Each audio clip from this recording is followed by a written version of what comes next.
toute réalisation a un double défi à relever. C'est un défi architectural. Alors on parle beaucoup de matériaux, mais on parlera aussi de poésie.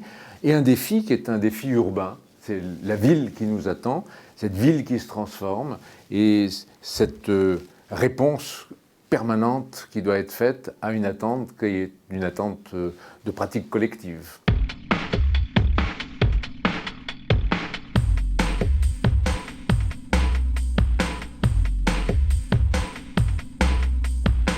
La singularité, c'est de se trouver devant un nombre d'exigences, de contraintes, de normes extrêmement importantes, très prégnantes, et de se dire que, au-delà de ces exigences, il y a un projet à conduire, un projet qui va permettre ce que l'on va appeler la métamorphose, c'est-à-dire finalement révéler un lieu qui n'existait pas. Ce que je sais, c'est l'attention que je porte toujours à la différence qu'il y a entre l'extérieur et l'intérieur. La façon dont on va être surpris, on n'attend pas. Je ne pensais pas qu'il y aurait cette lumière, ce matériau, cette couleur, cette ambiance, cette atmosphère.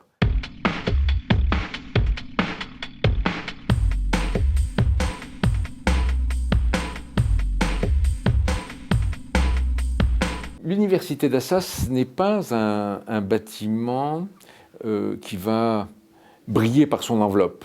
La vraie préoccupation, elle est d'abord de savoir ce que l'on veut exprimer, quel type d'atmosphère, quel type d'imaginaire on veut convoquer. Et les matériaux, ils servent à ça. Les matériaux, c'est du matériel, c'est un outil. Juste à ce stade, moi, je ne peux pas m'empêcher de vous dire que trop souvent, on utilise les matériaux en pensant qu'il y a une modernité attachée à tel ou tel matériau. Pour moi, le matériau est au service de l'idée, il va aider à exprimer. Le matériau et toutes les techniques sont là pour exprimer un univers. En ce qui concerne l'escalier extérieur d'Assas, il est en verre trempé, imprimé, sérigraphié, fait l'objet d'un calpinage extrêmement minutieux, rigoureux. Et ce qui est important finalement, c'est ce qu'il en reste, cette espèce d'emblème, de voile léger qui se développe depuis le sol vers le ciel et finalement s'étire vers le ciel.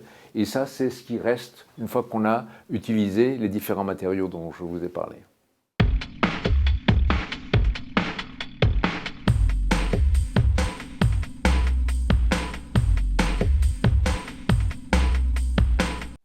Pour parler de matériaux, il faut revenir sur la notion d'atmosphère, la notion d'ambiance, et se promener dans un bâtiment et se dire, eh bien, je voudrais qu'il y ait un certain nombre de séquences, qu'ici, il y ait un lieu qui va évoquer quoi? Évoquer la plage.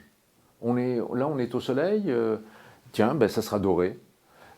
Qu'est-ce qu'on va utiliser comme matériau qui puisse nous donner cette dimension?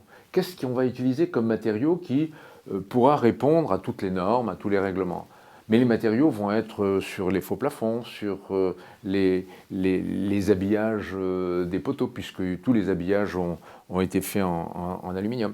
Et puis, le faux plafond, il est très calme dans cette partie, mais là, au contraire, on va être dans la bibliothèque. Dans la bibliothèque, on est en l'air, on est en train de monter, on est en train de s'alléger dans un endroit qui, traditionnellement, est pesant, lourd, plein de livres.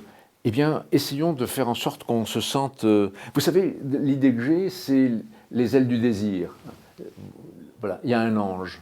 Et il a fallu que je cherche le matériau qui allait pouvoir me donner ces formes dont certains disent qu'on est dans une évocation plutôt moyenâgeuse, et puis d'autres sentent complètement cette dimension légère. Y aurait-il entre les voûtes des monastères et les nuages un pacte de conclu? Peut-être. Voilà ce que je cherchais. C'était à faire en sorte qu'il y ait des anges dans la bibliothèque et qu'on puisse les chercher.